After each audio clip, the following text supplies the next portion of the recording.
Well, less than 24 hours ago, IGN posted some new gameplay footage for Sons of the Forest, and I couldn't be more excited. Well, hello again there, friends and fans. Raptor here, and welcome to some new gameplay footage from Sons of the Forest. Of course, the sequel to The Forest back in 2018.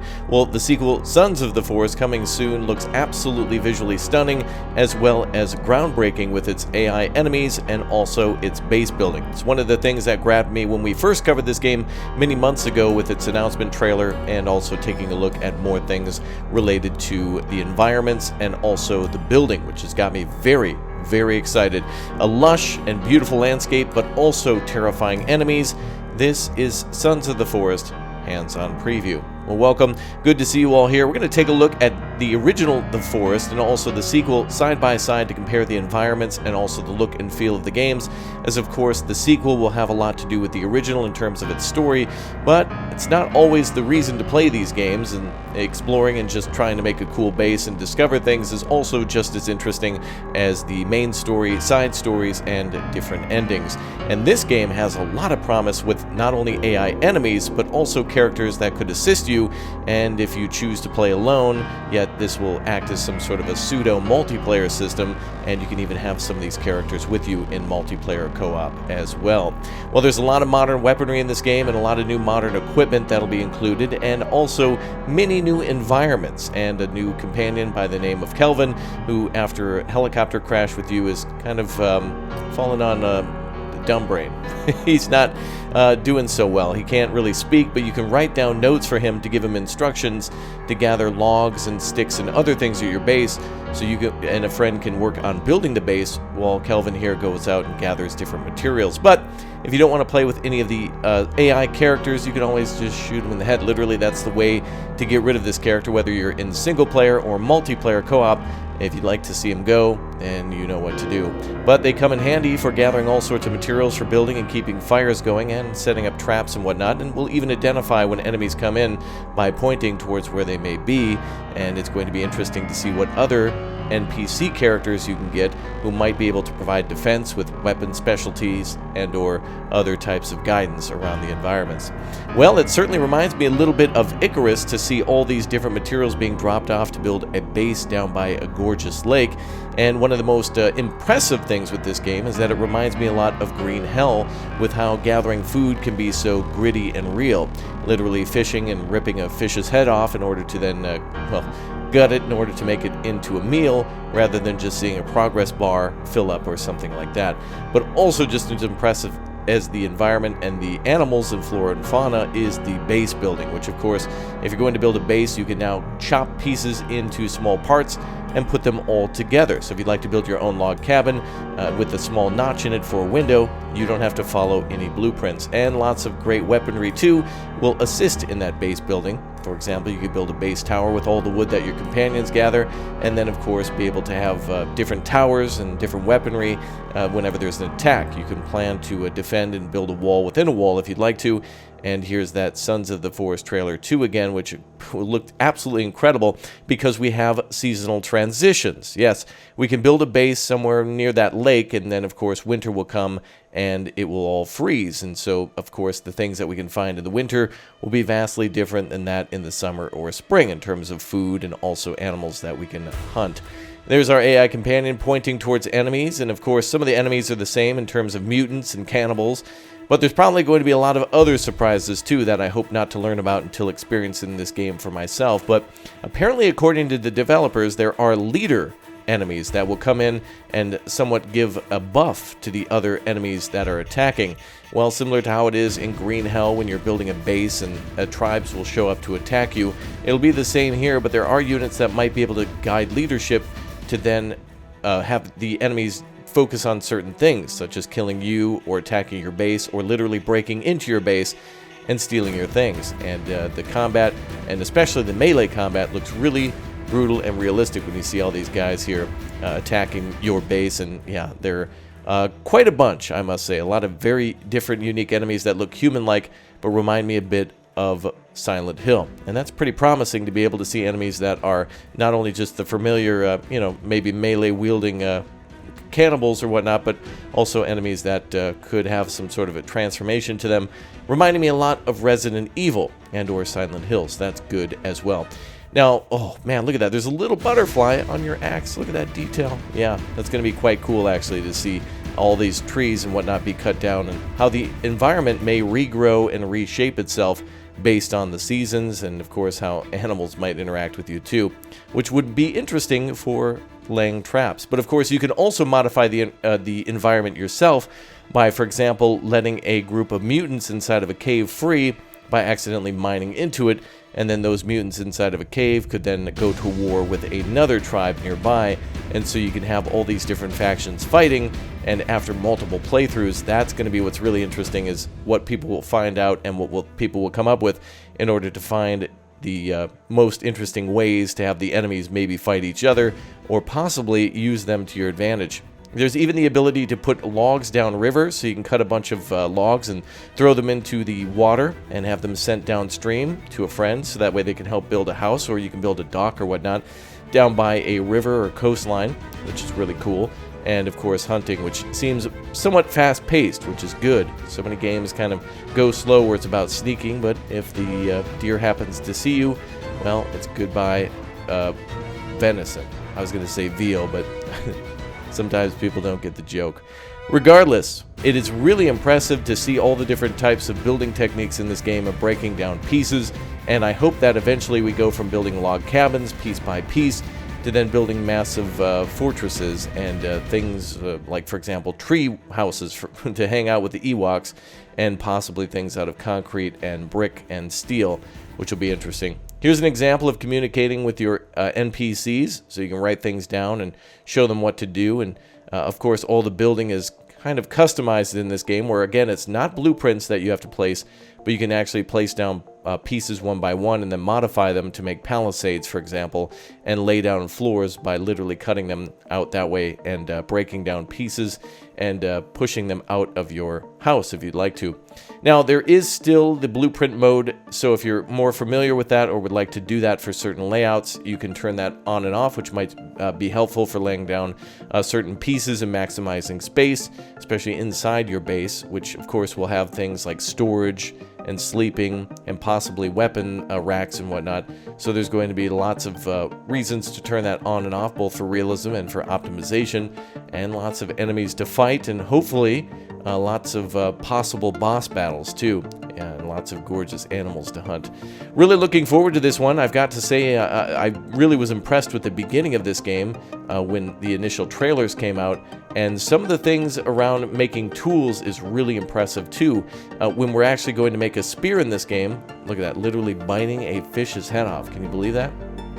Well, if you're going to make a spear in this game, you're going to need a knife and tape and sticks in order to make that spear, but really nicely you can see the character actually make that by taping two sticks together, sharpening the end of one, and trying to make a long spear out of two medium-sized sticks. And that's something that was really impressive about other games that I've seen that before. So, example, Last of Us, when you would see over the character's shoulder and actually see them moving and trying to put things together. Really appreciate that kind of detail where animation for or detail of materials literally being put together, such as in Stranded Deep when you're actually putting like some food and stuff inside of smokers or building certain things.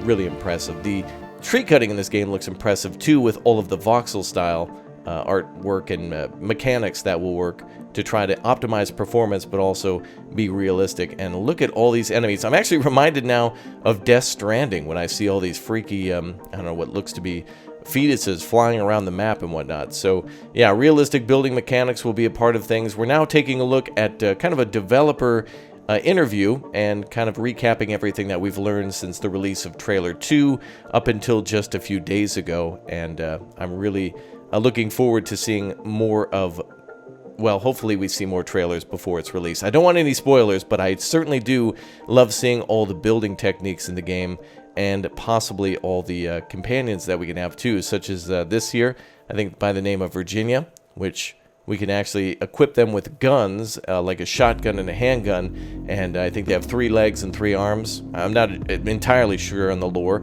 and but I certainly am excited to see what will happen with other friendlies that we might be able to find, or people that we can possibly convince to be on our team. That's going to be really exciting.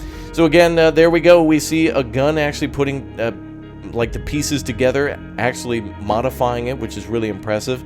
And hopefully we don't even just see that for spears and things, but also possibly cleaning guns like a Glock, adding parts to it or modifying it some certain way where we actually have to see a screwdriver be pulled out and pieces being put together. But here's an example of the tape being put together, and a turtle, which of course, we could actually gut that. Really interesting.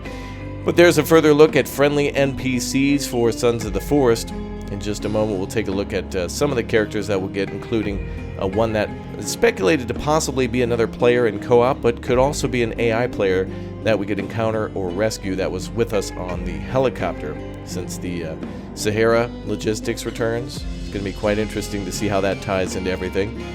Oh man, those lush environments are beautiful. I've never seen a winter so cold since perhaps Red Dead Redemption 2, or even some of the scenes from Last of Us 2, where the snow looking so thick and leaving tread marks in the snow and trails is impressive, and could be used for tracking purposes too.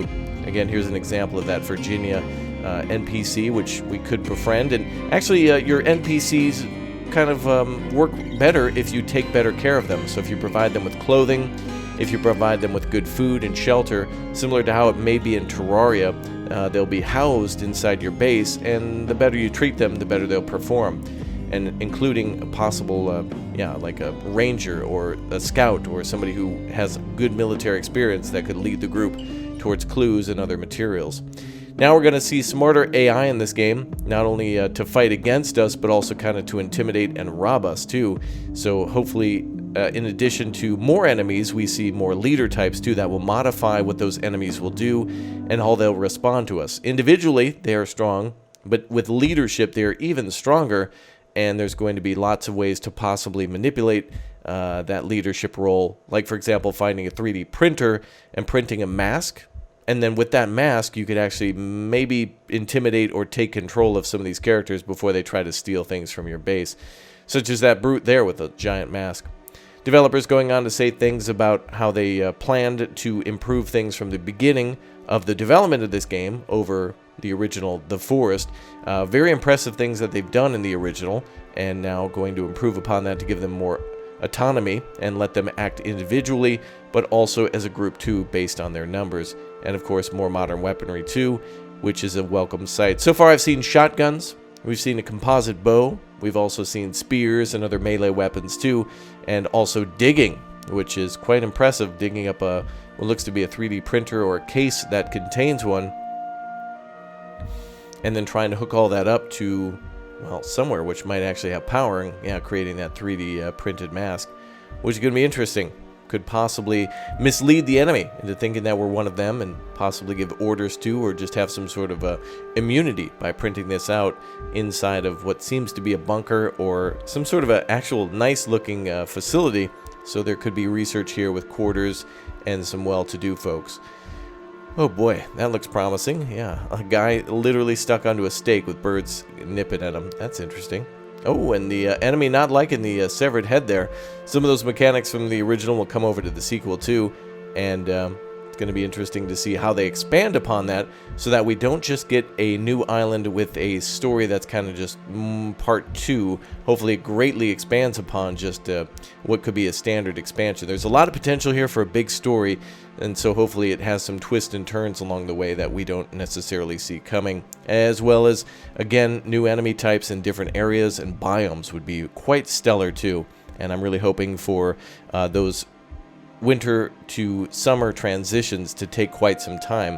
It'd be interesting to survive in an environment like this for many years. There's a non-lethal weapon there for you too, a taser, which could be used to defeat whatever the hell this is, a rack of ribs from hell. Looks to be something that almost looks like it's wearing a hoodie of bones, or like a jumper, and is going to attack you that way. Another weapon, a Molotov, for what looks to be a, oh boy, some sort of a intertwined creature there on doing a handstand. It's really cool to see how these are all humans, but yet they interact in different ways, or they're kind of mutated in different ways that give them different properties and or different speeds. So it's going to be quite a big challenge, I think, to identify all the different enemies and how to best dispatch them with weapons that go beyond the typical axe and maybe the modified shotgun or the makeshift shotgun. So hopefully we see a lot more new weapons too, including a hatchet and possibly ice picks and of course a big O shotgun there, modern shotgun, and also modifications to that shotgun too, which we could also use of course for hunting. Now I think bow and arrow will probably be the most effective. You might be missing a lot, and it's a much better stealth weapon, especially if you're trying to hunt multiple animals. They may not see what else you're hunting, and so there's a bigger chance for success. But of course, I don't think there's anything stopping you from tasing a deer either, and or getting a headshot on an enemy with a composite bow. Seems like there's a lot of potential for custom-made weapons and modifications, so that's quite a promising thing to see. It's a door wide open, really, for new weaponry, construction, storylines, and of course weather effects, and that's just going to be something that I don't think anybody's going to get enough of, including all the digging and cutting of wood. That's going to be something we're going to do a lot, including mining, and so seeing that time and time again at least looks interesting, and it seems voxel based along the lines of 7 Days to Die, but it's so well hidden and so different that it's not precisely that. It just seems to mimic that in a few ways to make it so that way, again, it's easy to build a base, to gather materials, to defend that base, and then to explore and run back to base whenever you need more supplies. More to come for the story. Of course, there's the Sahara logistics to be found around, and also the ultimate goal to find our son, but then in the sequel to find a billionaire, somebody who's missing, which may explain why some of the facilities look so lavish inside. But I don't want to spoil too much about that, even though IGN revealed a few things. That's pretty much all we know so far based on just the trailer setting up the premise, so it gives us our motivation as to why we're on the island and why there was so many people trying to visit the island, not just one person or a group of quote-unquote visitors, but actually military personnel, and expanding upon the end of the story with your son towards the end. It's arguable what might be canon until the end of Sons of the Forest. Any change, any sort of twist could await us, so it'll be interesting to see what they do in terms of the story. I'm really excited to see this game come out, and I'm hoping that we have a wonderful year of survival games beyond Sons of the Forest. Of course, we'll be playing The Forest again here on the channel, the original, and Sons of the Forest when that comes out too. But let me know, what do you think of the game with the links down below in the description? You can check it out. Let me know what you think of the original, what you think of the sequel, and what you think of other survival games coming up for the year of 2023. I'd really like to hear from you. I'd really like to know your thoughts, and I'm really excited to play Sons of the Forest. All right, I'll see you all soon. Goodbye.